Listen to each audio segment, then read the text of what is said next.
The visitor host is an interesting spot because we didn't incorporate that for a few years. The way I wrote the agenda back in 1985 was that if you brought a visitor, you were the host. I mean, that made sense to me, right? You should be the host of the person that comes in.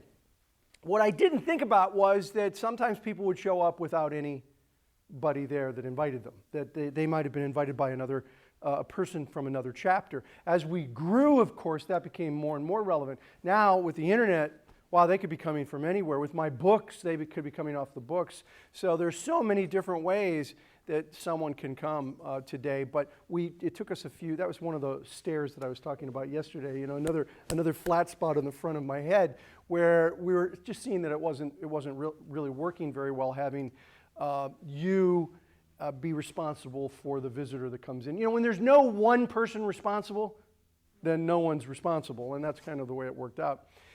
And I had a chance to visit a chapter here in Southern California. Now, I know this is going to come as a real surprise to you. It was the Beverly Hills chapter, and I know this will be a shock to you, but they were actually a little bit cliquish. I know that always surprises people to hear. It's not the Beverly Hills group that we have now, by the way. But this group was they were kind of cliquish, but they were very successful. They were a very successful group. 30-some members, about 35 members, passing a lot of referrals. We felt that was one of our best chapters at the time. And I went there to help with a membership committee problem. So I was there to help with the membership committee. And while I was there, I knew that somebody had called into our office and was going to visit the Beverly Hills group, but they didn't have anyone who invited them. So they had no particular host. So I made sure when I got there to look her up and to say hi and welcome her to the group. And then I went into this membership committee issue that was such a complicated issue, we had to start with it before the meeting, and then we held the meeting and then went back into it. So at the end of the meeting, I didn't even have a chance to see her. But I knew she was really interested in BNI, and she expressed a lot of interest to my staff. And so I bumped into her about 3 months later at a chamber mixer. And I said, hey, how you doing? And she was wearing a BNI badge. And I said, how's the Beverly Hills group? She said, I don't know. I said, what do you mean? She said, I didn't join. I said, you didn't join? She said, well, I joined BNI, but I didn't join Beverly Hills. I said, wow, how come? Because they needed your spot. I would have assumed that they would, definitely like to have you in the group. And she said, and these were her exact words, and this has been it's been more than 20 years, and I remember exactly what she said. She looked at me and said, nobody reached out to me. Nobody connected with me in that group. Nobody even hardly spoke to me. You spoke to me more than anyone else, and you weren't a member of that group. I said, well, what happened? She said, well, I came in, and you spoke to me when I came in, and then I kind of sat down, and everybody went into their little groups, and everyone seemed to like each other a lot. But nobody ever connected with me, had a conversation with me. They ran a good meeting. They passed a lot of referrals. The business looked like it was, a lot of business was being generated. But at the end of the meeting, you went back into your membership committee meeting, and they all went back into their little groups, and I kind of wandered out. And I just didn't feel like anyone really cared about me and about my business. And that wasn't the experience that I'd heard from my friend who told me I should go. So I thought maybe I'd try another group. So I got the phone number for the Century City chapter. And she said, what a difference. It was incredible. And so I joined Century City. I said, Century City, they have 16 members. Okay? Now she was in a group. She visited a group with 34 or 35, but she joined a group with 16. That's unusual. Both had the opening for her profession. And I said, why Century City? She said, I'll tell you why. First of all, I walked through the door, and there was a woman standing there with a ribbon, and it said, visitor host. I said, it said what? She said, it said visitor host. I said, what's that? I'm the founder, right? What's a visitor host? She said, well, they're the people that are the hosts for all the visitors. They make sure that the visitors are welcome. I said, well, how's that work? She said, well, first she welcomed me to the meeting, then she showed me how the breakfast worked, which was really it was really complicated in Beverly Hills, and it was kind of a mess for me. But here, I picked up breakfast. I got a little card. Then she walked me on down and sat me down, or sat all my material down in one spot. And then she said, "Let me introduce you to the members." And then she proceeded to walk all the way around the room and introduced me one at a time to every single member in the group until we got about halfway through. And coming around the other direction was another person, another visitor, along with a second person who was wearing a ribbon that said visitor host. I said, "Visitor host? There's two of them." She said, "Yes, two visitor hosts." I said, "Okay, that's good." So I introduced myself to the other visitor, and then we continued all the way around, and we met all of the members. And then right before the meeting started, the visitor host asked me for 2 copies of my business card. And then she worked with me in the pronunciation of my last name. Her last name, it was one of those Eastern European last names that has more consonants than vowels, and Americans just can't pronounce it at all. And so she said, the visitor host actually spelled it out phonetically. She said, "I watched her spell it out phonetically," which I thought was a little unusual, but, hey, it was nice of her to try and figure out how to pronounce my name.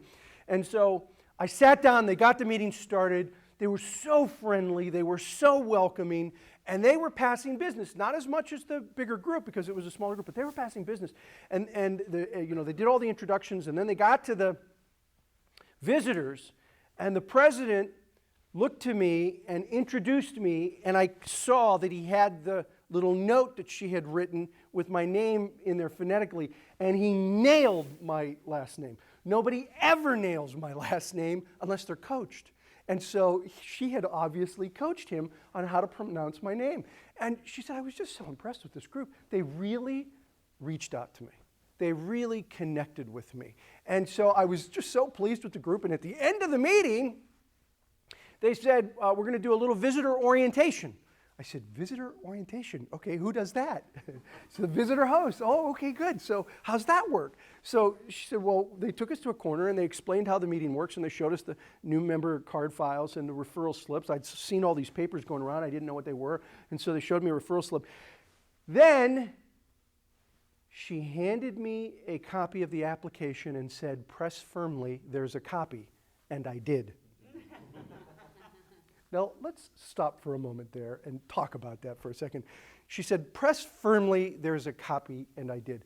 She asked the person to join. Okay? Now, in this particular case, the woman was totally on board anyway. She would have joined no matter what. But isn't it interesting how often we don't ask the person to fill out the application? Okay? And listen, I was guilty of this years ago, totally guilty of this years ago. As a matter of fact, I did just the opposite. I did what a lot of people still do. They'll say, "Look, you don't have to apply today. You can come back a second time and visit." I did that once, and an insurance agent came up to me and said, "Ivan, why do you do that?" I said, "Well, because they can. I understand they can, but why do you recommend it? Why do you tell them, don't join today, come back and fill out an application next week?" "I don't know, because they can." And then he says, "All right, well, look, imagine," he said, "I'm in insurance. Imagine that I come in to do a presentation for a client in their home. And I do this 1.5-hour dog and pony show with all the materials and all of the diagrams that I do. And at the end of my presentation, what would you think if I said, but look, don't make a decision tonight. Let me come back next week and do the same presentation for you, then make a decision." I said, "That wouldn't be too smart." He said, "That's what I thought. So why again are you saying come back again next week?" And I was like, "Yeah, you're absolutely right. You got to ask them right then if they're interested in filling out the application. And if they're not, don't press them. The worst thing you can do is talk somebody into joining BNI. We do not. We talked about this a little bit in the traditions. Some people will, some people won't. So what?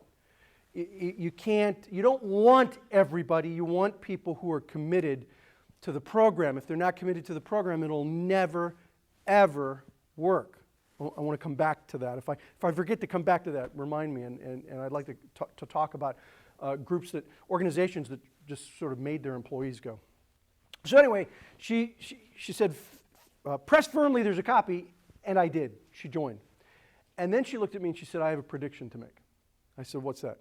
She said, "I predict that by the end of the year," which is about 9 or 10 months away, "by the end of the year, the Century City chapter will be larger than the Beverly Hills group." I was like, yeah, I don't think so. Beverly Hills has been around for a few years. Century City's, they've kind of struggled getting off the ground. She said, that's my prediction. So it comes around to the end of the year. Who do you think was wrong? The founder. Dead wrong. Dead wrong. The Century City chapter now had over 30 members by the end of the year, and the Beverly Hills group was under 20. They'd almost flip-flopped. The day I saw that report was the day I picked up the telephone and I called the Century City chapter and I said, could you tell me about this visitor host thing that you've got going? I really think it's interesting. And I came down there, and what you see in your manuals today, when you get to the page that's about visitor hosts, I'm not going to go through that whole page with you, or several pages. What you see in the manual today, 80% of that is what they handed me more than 2 decades ago.